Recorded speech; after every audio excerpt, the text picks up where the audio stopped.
agbapego ide Akwaeze Laboratories and ICT Complex bụ nke ide Ezani Nzekwubuo Foundation lụrụ n'okpuru onye isi oche bụ Chief Ikenna Okafor ma nyefezie ya n'aka ụka Catholic na Dayosis Ekwulobia.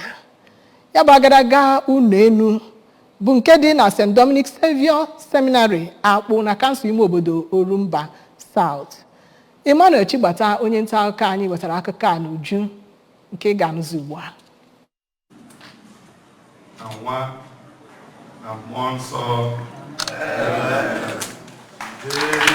Ya bụ ụlọ nke ọ rụrụ bụ nke ego ya ruru nde 39 ma bụrụkwa nke adọnyegoro akụrụngwa niile eji arụ ọrụ n'ime ya. Chief Okafor nyekwara ya bụ ụlọ akwụkwọ ọtụtụ akwụkwọ nke ha ga-edebe n'ọba akwụkwọ ha. Catholic Bishop nke Ekwulobia Dayosis Peter Cardinal Okpaleke bụ onye gọziri ma gbapee ya bụ ụlọ bụ nke dọbatara Catholic Bishop nke Nnewi Dayosis Most Reverend Jonas Benson Okoye, nwunye onye rụrụ ya bụ ụlọ Dọkịnta Esther Okafor, ndị ụkọchukwu nakwa ndị na-agụ akwụkwọ ejim ụkọchukwu.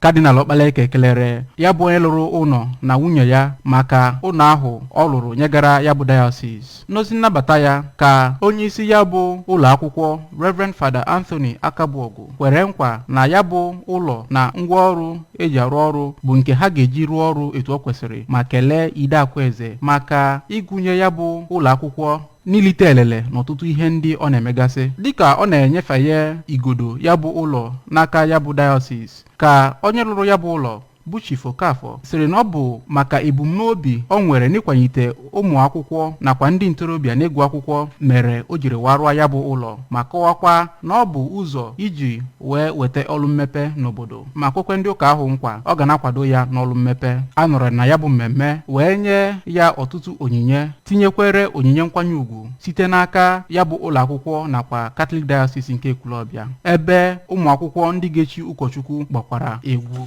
site na-akpụ Emmanuel Chigbata maka akụkọ ụwa ABS.